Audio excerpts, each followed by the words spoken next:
প্রিয় বন্ধুরা, আপনারা ভিডিওটা দেখেন, তারপরে কিছু কথা বলবো। আচ্ছা, কয়টা? এক ছেলে এক মেয়ে। তো এই ছেলে আছে কোথায়? ছেলেও দেশেই থাকে? জি। কি করে? আমার ছেলে তো ছোট। না না, স্বামী। মানে তোমার স্বামী কি করে?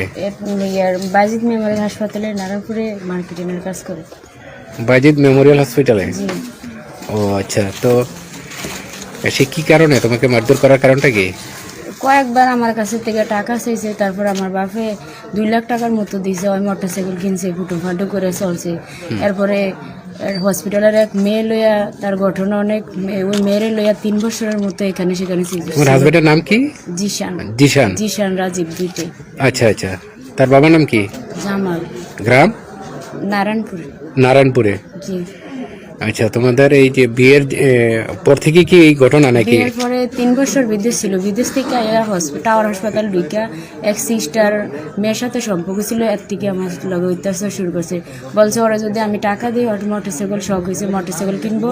যদি টাকা না দেই তাহলে ওই মেয়েরও বিয়ে করব। তারপরে বাবা মারে চাপ সৃষ্টি করে তারপর 2 লাখ টাকা লইয়া ওই মোটরসাইকেল কিনছার পরে ওই মেয়েরে লগে আর সম্পর্ক করে নাই। পরে মামা আজকের ঘটনা কয়টা হয়েছে এগুলো? বর্ষে মানে তোমাকে যে হামলাটা করছে, মারধর করছে কোথায়? বাসায়, নিজের বাসায়? রুমে। আমি একলা বিল্ডিংও থাকি, আমার ছেলে মেয়ে আর ও। হ্যাঁ। তো দুয়ার দেওয়ানো ছিল। ওই আমারে যে বলতেছে তোর বাপের বাড়িতে টাকা না, আমি এত টাকা আনছি এই মুহূর্তে আমি কেমনি দিব? কয় না, টাকা দিতে হইব। পরে আমি এটা ইয়া করছি, আমাকে দিতে পারতাম না। কয় না দিতে পারলে আমার ঘরতে বাইরে যেত, একটু হামতাম ইয়া করছি। আর এরপরে আমার কয়েকটা বুসা দিয়ে লাইছে। পরে আমার হাতে একটা গ্যালাস ছিল, গ্যালাসটা মুদ্রা দিয়ে ফেলে আমার রুমা আইতাম দুসেরি আমার গলাতে এভাবে ধরে লাইছে। ধরে উন্নাটা দিয়ে ধুই মিকে এভাবে টান দিয়া পুরা হাসির মতো দিয়ে লাইছে। এখানে আমার পুরা মানে নিঃশ্বাস হলার মতো না, মধ্যে লোটায় পড়ছে। আমি শুধু শিক্ষা দেওয়ানোর মতো না, আমি দফাইতেছি। আমার ছেলে মেয়ে অন্য রুমও ছিল, ছেলে মেয়ে দৌড়ে আসা শিক্ষু দিতেছে। শিক্ষুরের ভিতরে আমার এমনি শীতিয়া হালিয়া, আর এটা তো বান্ধ ছিল আমার এইভাবে বুসি দিয়ে আমার রক্ত তো 2 ছেলে এভাবে শিক্ষু দিয়েছে। আমি আল্লাহ তুমি আমার জীবনটা রক্ষা করো।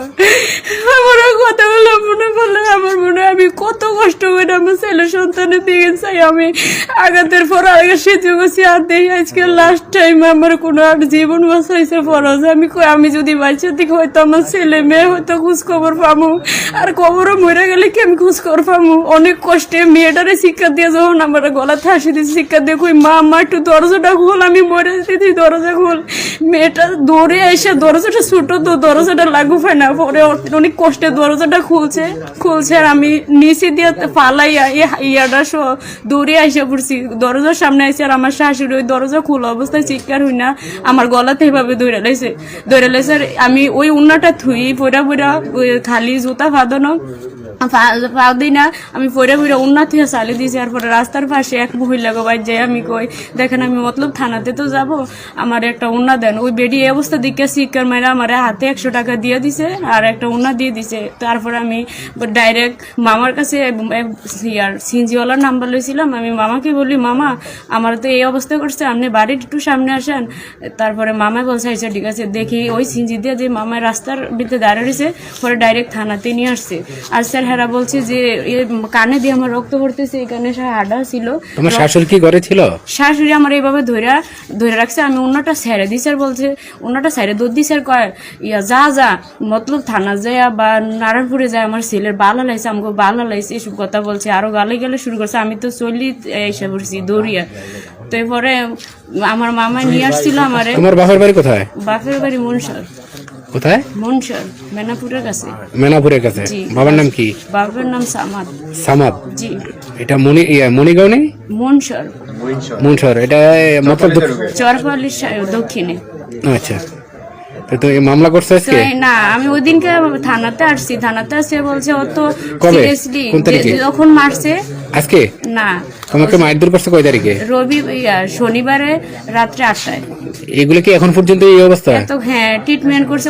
এখানে রক্ত তো অবস্থা দেখা ডাইরেক্ট এখানে আসছি মামাকে নিয়ে। পরে পুলিশ সাগরে সবার কাছে গেছি। মামা বলছে দেখেন আমার ভাগ্নেরে কি করছে। আগে দেখা টেকি পরে আগে সাতপুরে নিয়ে ট্রিটমেন্ট করা, আগে চিকিৎসা করা, চোখ ভালো হলে পরে ওই রিপোর্ট নিয়ে নেওয়া, তারপর আইসো। পরে আজকে আর ছুটি দিছে, অনেক জোরে ছুটি দিয়েছে, আমি থাকতে ভালো লাগে না, আমি আমার ছেলে মেয়ে বাড়িতে আমি যাবো গা এ কথা বলছি। আর পরে ছুটি দিয়ে দিছে, আমি চলে আসছি, অনেক এখানে সারিয়ে নিয়ে আসছি ফাইল নিয়ে।